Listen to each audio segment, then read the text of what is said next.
get started.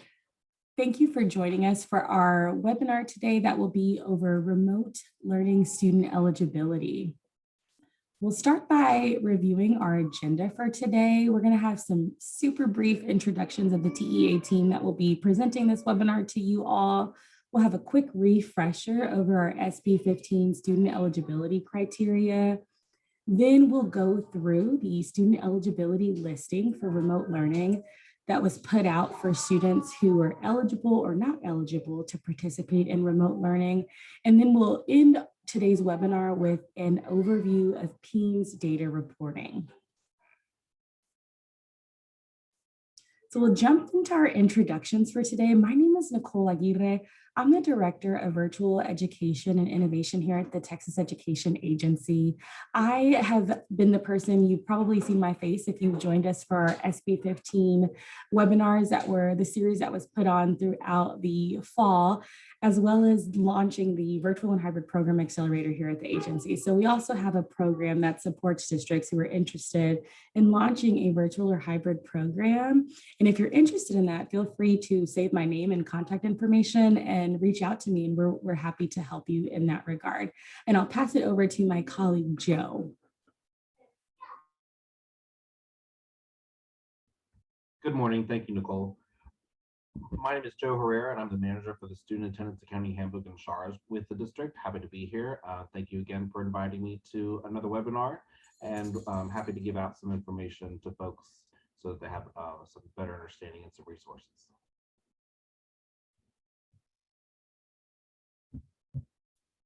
Next, we have Jamie Muffaletto, and I'll hand it off to you.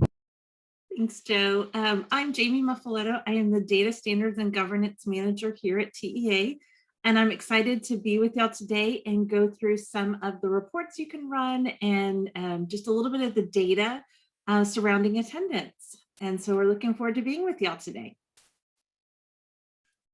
Awesome. Thanks, guys. Before we launch into our webinar, I did want to remind everyone about our remote learning webpage.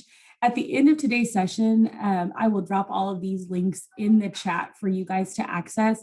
But on our remote learning webpage, this is where we link out all of our presentations, the recordings to webinars, and any information that is associated with remote learning, SB 15 guidance, the student eligibility listing step set, the definitions, all of the resources and supports that you need around remote learning are listed on this webpage. Also, I do want to note that this webinar is being recorded. So if you have any colleagues who are unable to join us today, feel free to share the link to this website and they can access this recording at a later date. Usually it takes us about a week to get them posted to the website, so it won't be there today, but you should check back, and once we have all of the resources available, they will be posted and linked to this website. Before we jump into the student eligibility listing, wanted to do a quick refresher over the SB 15 student eligibility criteria. Senate Bill 15 laid out some very specific criteria for students in order for them to be eligible to participate in remote learning. My daughter is home because of the ICE Day school cancellation, so I'm going to mute for just a second and ask her to stop singing in the background.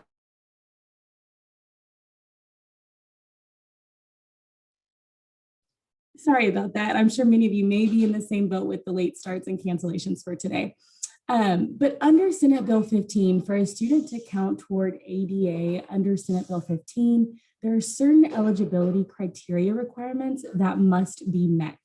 So the first one being that they must have achieved satisfactory achievement or higher on their STAR assessment in the previous school year if they participated in a remote learning program. They also have to have had a number of unexcused absences that is 10% or less of the total instruction days. And again, the criteria differs between students who participated in a remote learning program in the previous year versus students who did not. They also have to have earned a grade of a C or higher in their foundational curriculum courses taken virtually or remotely in the previous school year. Those foundation courses being their math course, their reading course, social studies, and science.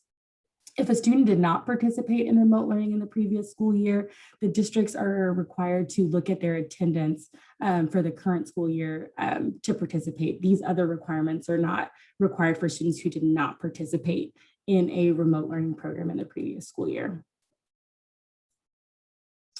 So if they have, for students who are wanting to participate in a remote learning program and they did not receive a majority of their instructional time via remote learning in the previous school year, based on the information from the current school year, the student must be enrolled in a school district or open enrollment charter school.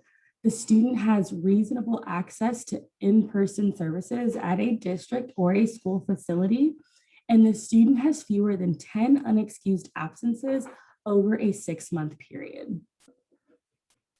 So these are the eligibility requirements for Senate that were listed out in Senate Bill 15 in order for a student to participate in a local remote learning program. A question that came from a lot of LEAs was, a lot of this data is captured through our submissions to PEIMS. Is there a way for the agency to tell us which students are eligible to participate in a local remote learning program? And there is a way for the agency to assist students in determining their eligibility for a local remote learning program. Now, we'll transition into our next piece, which is about the student eligibility listing. Information, the letter that went out to superintendents, and this step set that we're about to walk through is linked out on our remote learning webpage. And again, I'll drop that here in the chat in just a little bit. Also want to note that I see some questions coming in through the Q&A and through the chat.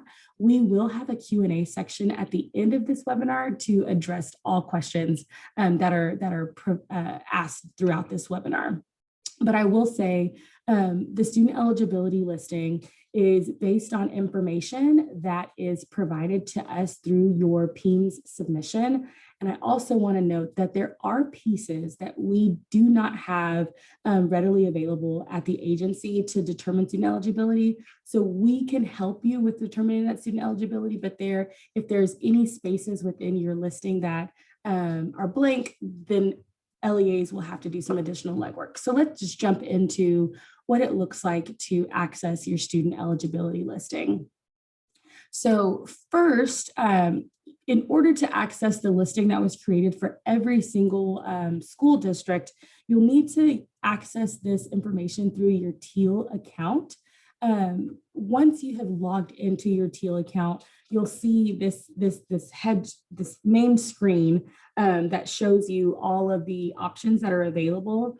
And on this screen, you'll see this new items tag. And within this page, there is an item that says student listing for 2021-22 local remote learning ADA funding eligibility. So this is the student eligibility listing that will tell you whether or not a student is eligible to participate in a local remote learning program.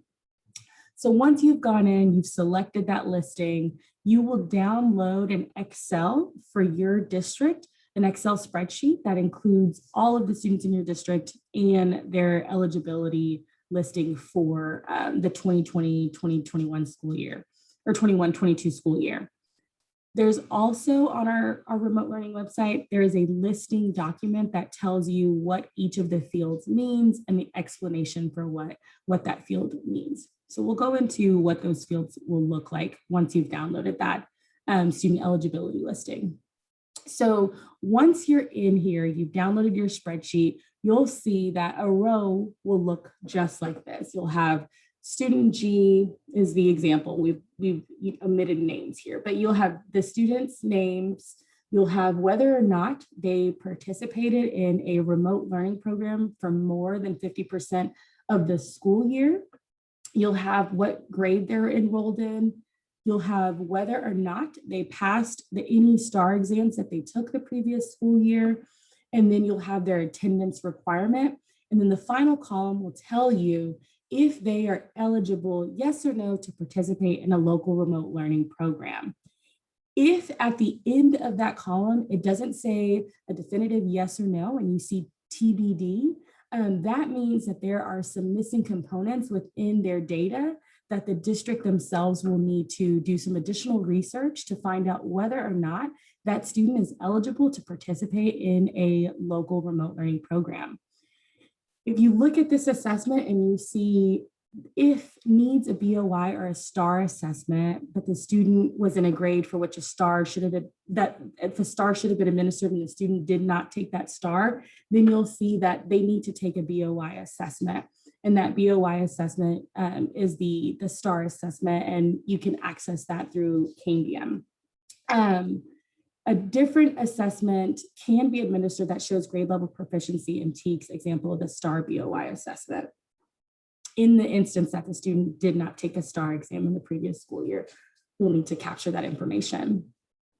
If something is blank, that means there's missing information and the district must determine student eligibility. For example, for this student, student B, you'll see down here at the bottom of this slide, it doesn't show whether or not they were remote for 50% or more of the previous school year.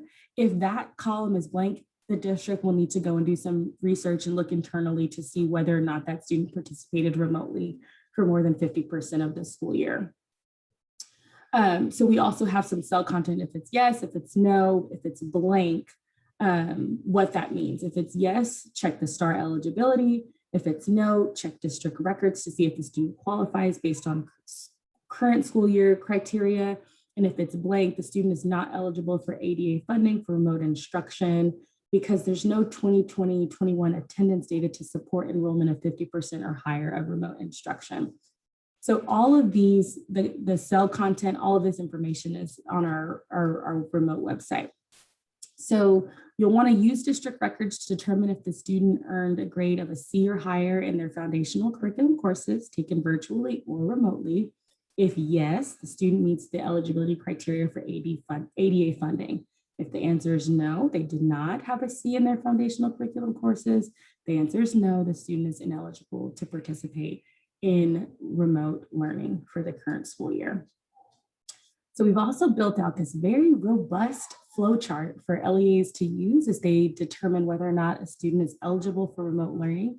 Again, this flow chart is linked on our remote learning website, but this basically summarizes those steps that I just went through on that student eligibility listing. This flow chart summarizes each one of those steps as you work your way through the spreadsheet to determine if a student is eligible for remote learning or not. So now with that quick overview on our student eligibility listing, I'm going to pass it over to our PEIMS team, and they will walk us through the PEIMS data reporting.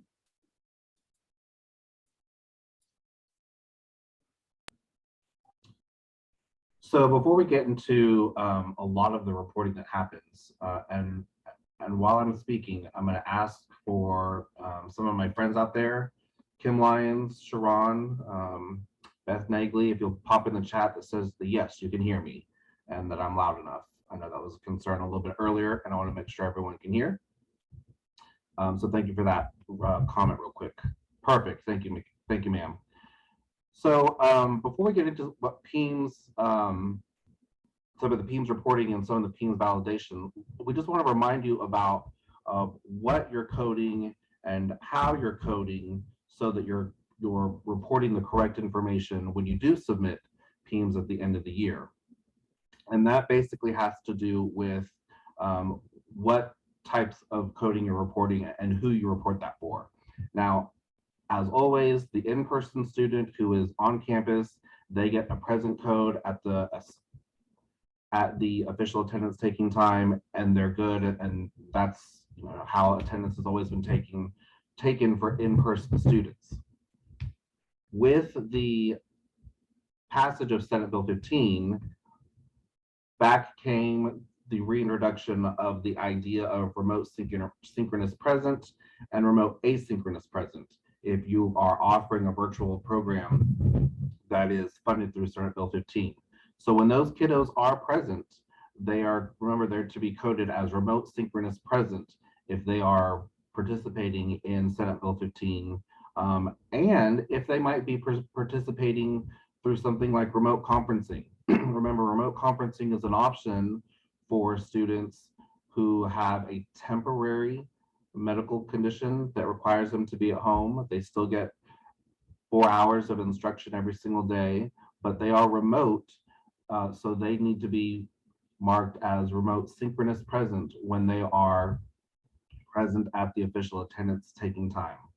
Again, if you are offering a virtual program that has an asynchronous component to it that has been approved by your board and is in your plan, then when those students meet the engagement requirements that you have spelled out in your plan, then those students are to be marked remote asynchronous present. So just a few scenarios on when you use and why you use. And for those of you who have kids who are not eligible to be to get funding and they're the ADA 9, remember they're ADA 9 so that they are allowed so that you are allowed to get state allotment funds that those students may qualify for, but they're not generating attendance. So why am I taking attendance every day? Because you're still responsible for the 90% rule. So you want to make sure that you're still capturing their attendance, even though you're not generating ADA funds for those ADA 9 kiddos. And again, I'm going to reiterate, ADA 9 kiddos are for kiddos who are still being served remotely, but don't qualify. So if you have any questions about that, pop that in the chat. But then we'll go on to Jamie, who's going to talk to you about what some of that information looks like and what reports you can look at through your PEIMS data to sort of verify and look at how you've coded your kiddos. Perfect. Thank you so much, Joe. So what I want to do with you guys is go through, talk a little bit about what attendance you're going to be reporting to us this summer, and then talk about some of the ways you can access that data, some reports you can run, and just a few best practices that I used when I worked in a district as a PEIMS coordinator, because we know summer submission is a pretty big submission and we want to make sure that everything is as accurate as possible. So what I want to start with is that attendance is reported for students during the PEIMS summer submission. We have two complex types where the attendance is reported. The first is the basic reporting period attendance extension, and the second one is our special programs reporting period attendance extension. Briefly, I'm going to go over and take a look at the two complex types, but first there's a few things that I want to point out before we move forward. So first, in general, attendance is broken down by in-person, remote synchronous, and remote asynchronous. You'll have your days present, you have your special program attendance, and it's going to be broken down by these three settings as well. And so it's really important to think about, when I think about attendance, I think about that I have my buckets of attendance that I'm going to be placing drops in during the school year. And so a student could have all of them during the course of the school year. They could have remote eligible, remote synchronous eligible, remote asynchronous eligible, and just regular run-of-the-mill in-person eligible days. And so it's really important to think about those three when we start talking about attendance. And I also wanted to point out, because we've received a lot of questions about those ADA 9 students, and I know Joe touched on it in the last slide, but if you have a student that is an ADA 9 for the entire year, they are not going to have attendance reported in the PEIMS summer submission, but they will have, if they're remote all year long, there are two crisis codes. There's the 10A and the 10B that will be reported on these students. And so my PEIMS coordinators out there that are starting to think, wait, I can't report anyone in summer without attendance.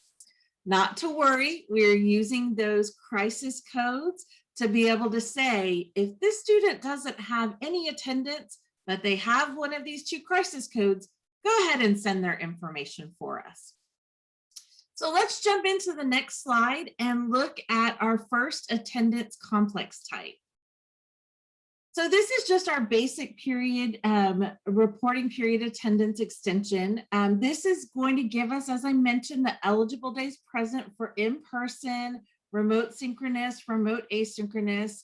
And this comes in by 6 weeks for the individual student.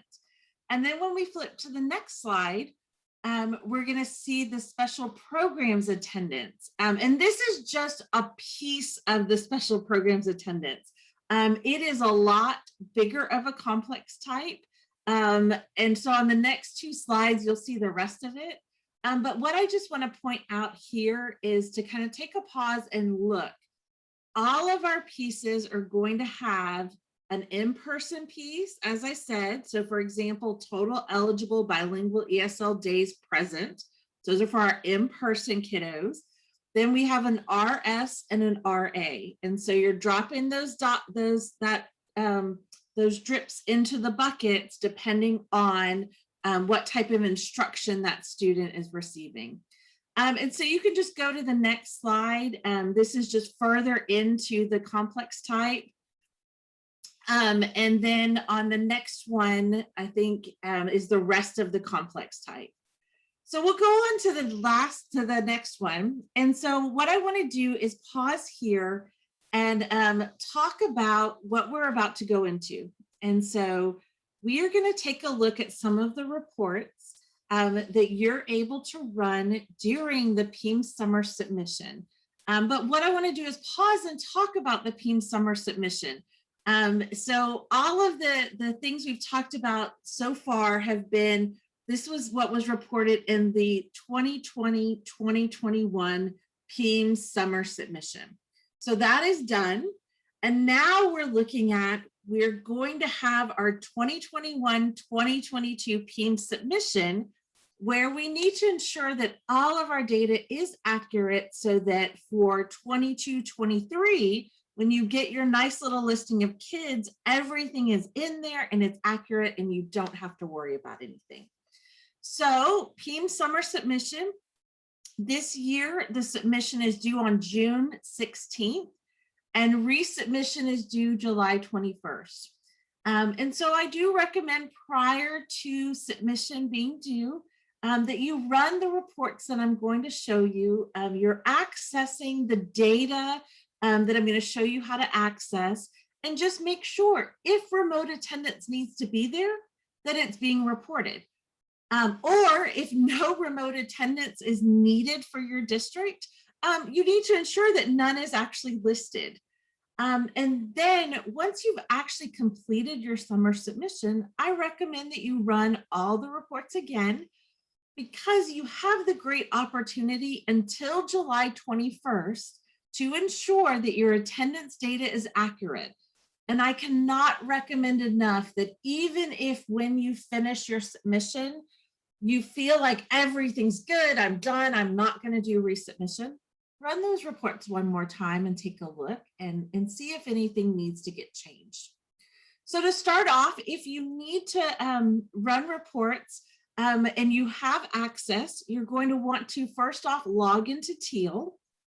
And then on the next slide, you'll see once you're logged in, if you have access, and what I really need to stress as we're looking at these screenshots, your screenshots might, or your screen might look different than my screen.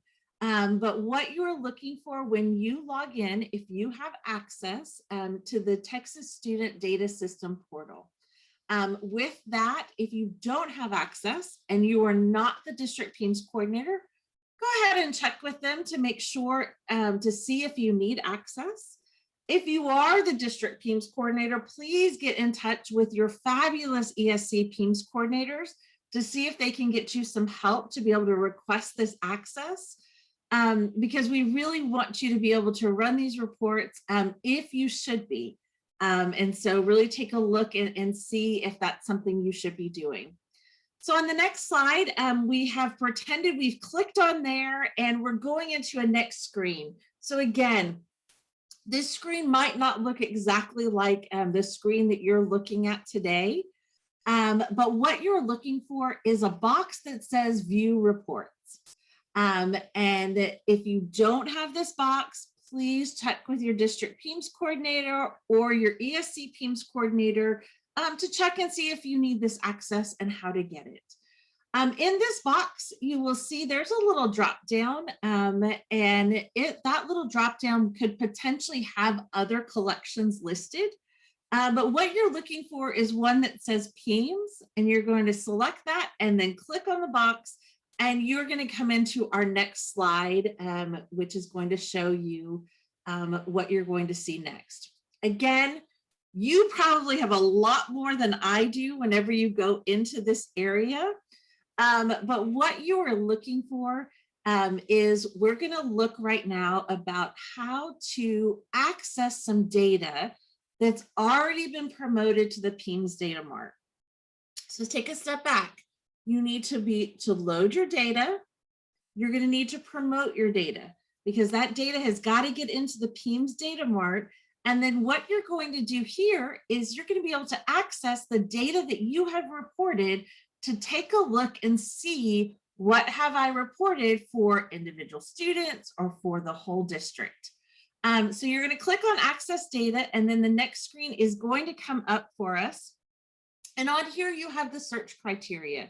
The first thing you're going to want to do is select the category of student, and then the subcategory, in this case, we're looking at as basic attendance.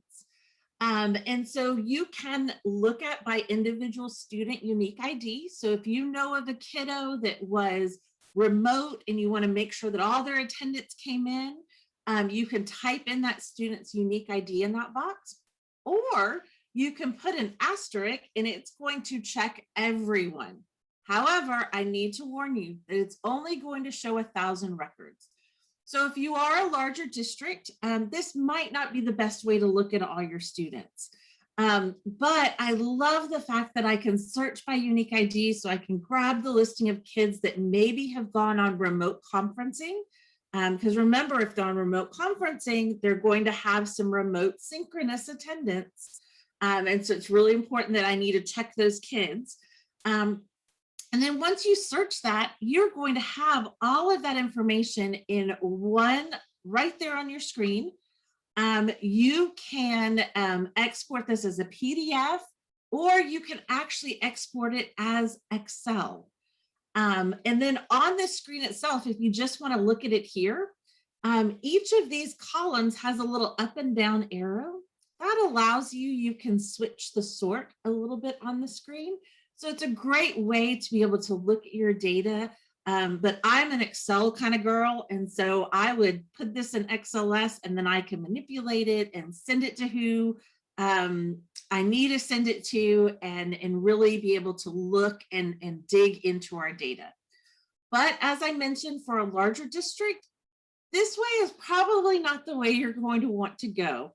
So let's go to the next slide, and I'm going to show you another option that you have out there to retrieve that submission data.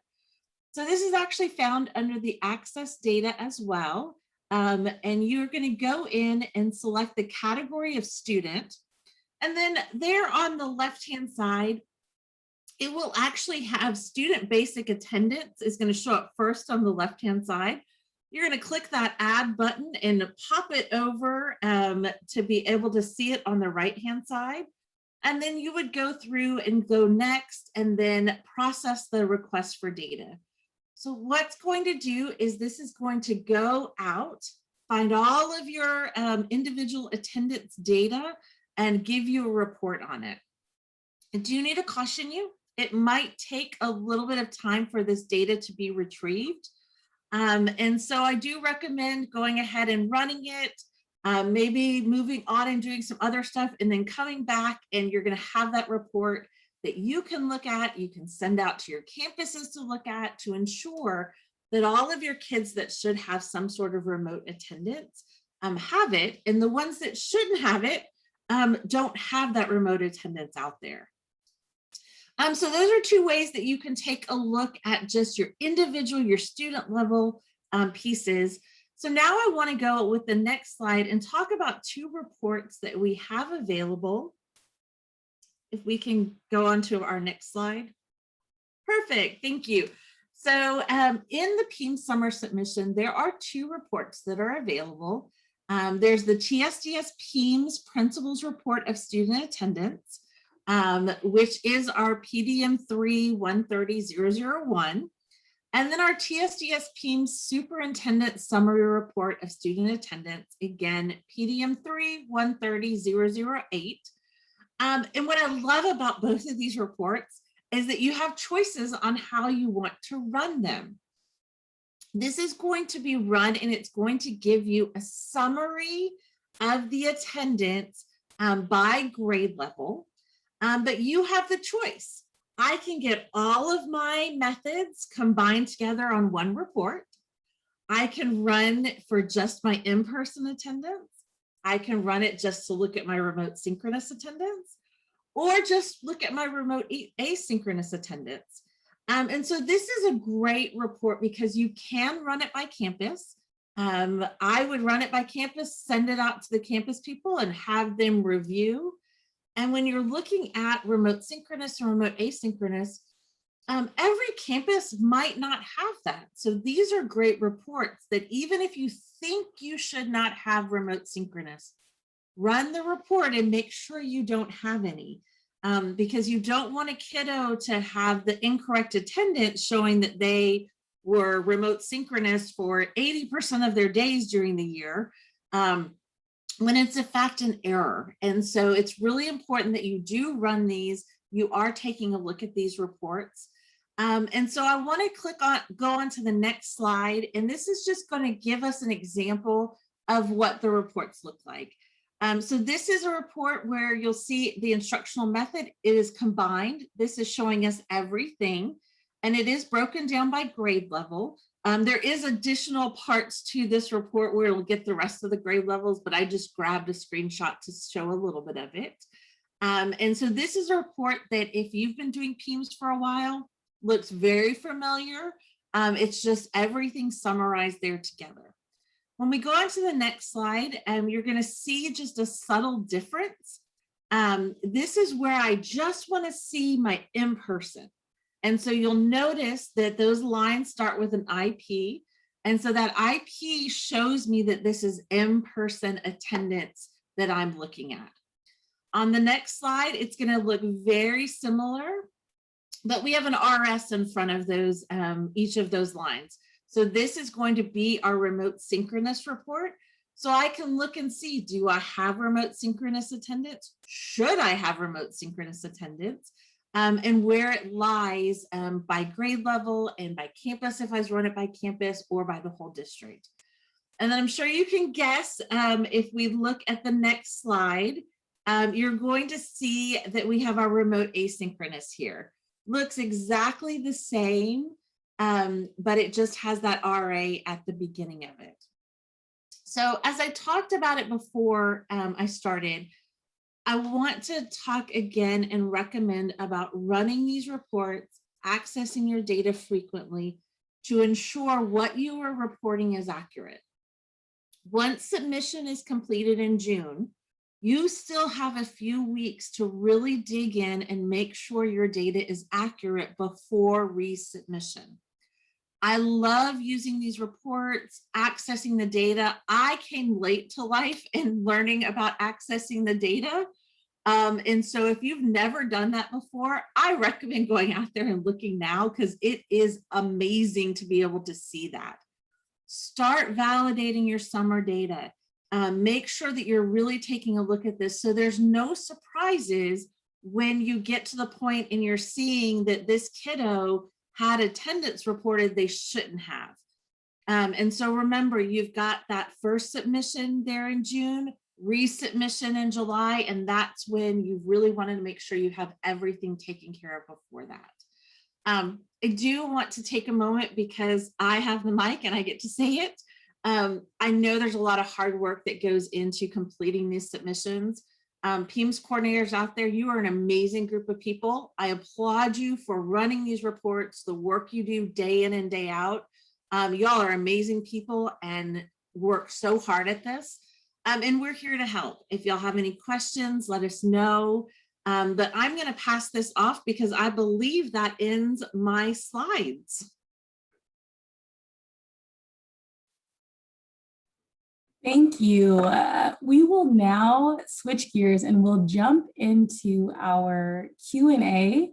We've got a lot of questions here in the chat, and so I want to address all of those questions. One question being that if on the screen right now, what you're seeing is that if you have specific questions related to PEIMS data reporting or remote learning in general, these are the 2 email accounts that you can address directly, and we will follow up with you based on your questions. One of the questions I saw in the chat was wanting to follow up directly. Feel free, if you have specific questions or would like to schedule some time to talk with somebody here at the agency, just go ahead and email those in these 2 inboxes, and we will follow up with you directly. But some of the questions that I did want to address were, and I'll start by looking at, I'm going to try to dig through our chat here just a little bit to go back to some questions that weren't dropped into the Q&A. But one thing, okay, I see there was a question from Diana about the responses to some questions that were coming in from Catherine Bray. So I wanted to just address the question around, if we're looking at 8 periods, this is for secondary, if we have 8 periods, is the 5th period that makes them a part of the 10% cap? What would make a secondary student a part of the 10% remote learning cap is if they're receiving 50% or more of their instruction virtually. So a district would need to determine, is this student participating asynchronously or synchronously for 50% or more of their instructional time, and that student counts toward a remote learning program. And again, that 10% cap is the total number of students that a district can enroll based on their current enrollment. So that would be the answer for the secondary piece. If the student is participating for more than 50% of their instruction, they would be counted towards that 10% cap. And that would be captured in the way that attendance is captured, whether they are a remote synchronous or asynchronous student. Another question that had come in, let me scroll up just a little bit.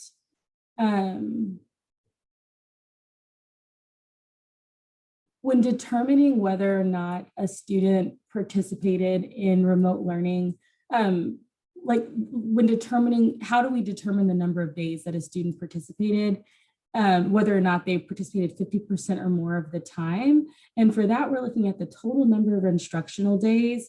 And then we also look at the number of days that a student participated in a remote learning program. And if that number of days in the remote learning program is 50% or more of the total instructional days, they're considered a remote learner.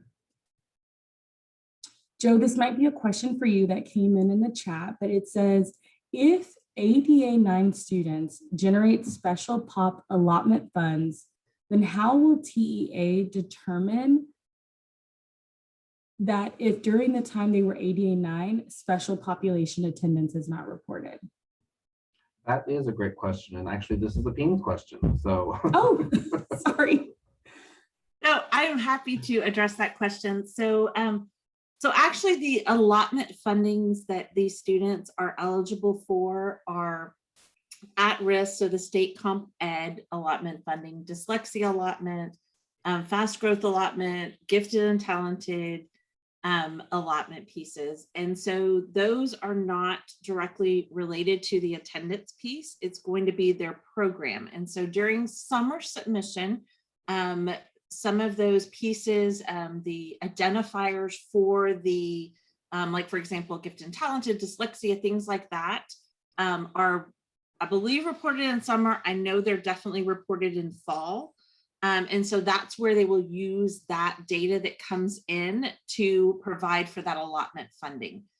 It's not funding like special education or anything like that where attendance is directly related to it. It's more of the allotment funding that you're going to say if they're eligible to participate in the program or not. And Diana, I am happy to talk more about this via email. If you have any other questions, just shoot me an email. I know you know how to find me. Thank you. One of the other questions that I wanted to ask was, folks are looking for a definition for, what defines 50%? How do we count? Are we looking at minutes, periods, attendance, and funding? We're looking at, this is in total for like instructional days. And so the 50% of instruction would be the number of days that a student is participating in remote learning. Also, another helpful resource for some of these pieces, we've addressed a lot of these questions in our SB 15 FAQ. And so that's a very robust document that has specific answers and definitions to a lot of these pieces. But for our secondary students, what defines that 50%? If you look at the minutes of instruction that they're required, for a full day of funding for a secondary student, they would need to be in a seat for 4 hours of instruction a day. So that is, they would, if they were in person for 4 hours a day, they're considered an in-person learner, but anything less than that, and they're participating in the rest of their instruction remotely, they would be considered a remote learner.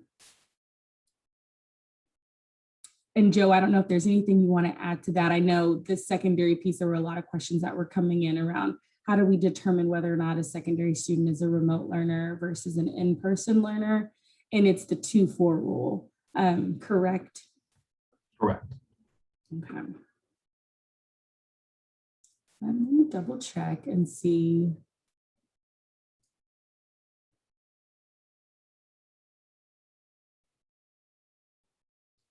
To be part of the 10% enrollment cap, you are all going to look at funding only.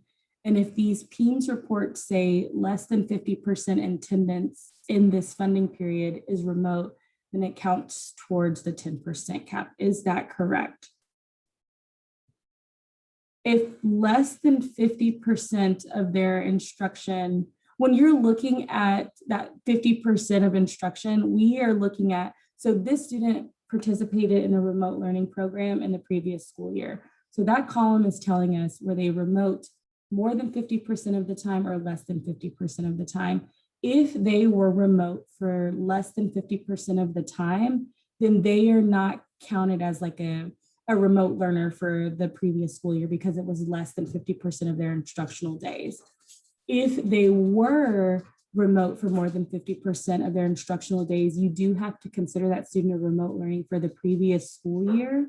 And then once you determine that they were considered a remote learning program, that's where you would work your way through the flow chart to determine if they meet all of the criteria in order to draw down funding for the current school year. Now, for the current school year, if we're trying to determine whether or not a student counts towards that 10% cap, you would need to, if that student is enrolled in a remote synchronous or a remote asynchronous program, then they are considered to be counted and they're eligible to participate in that program. They are counted towards that 10% cap.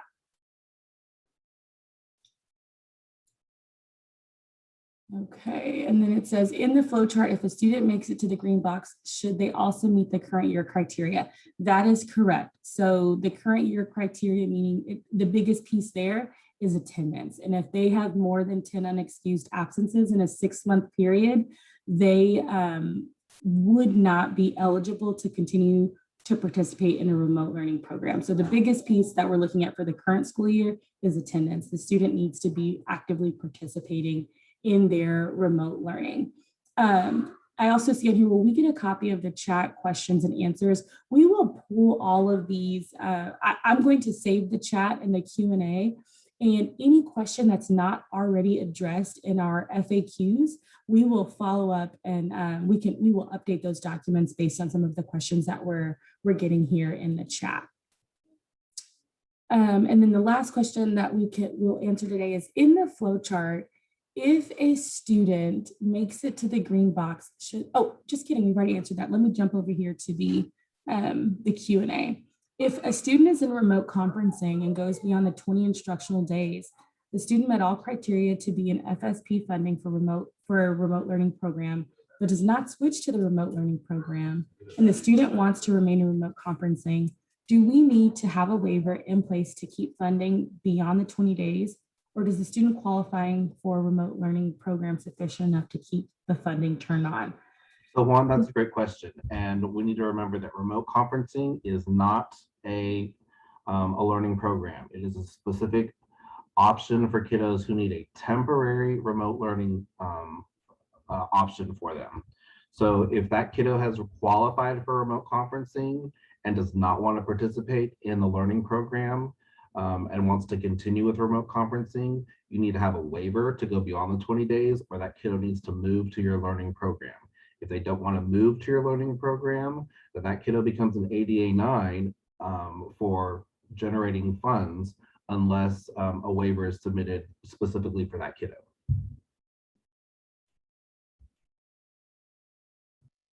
Thanks, Joe. And then the last question that just came in, we have just a few more minutes and we can answer this last one.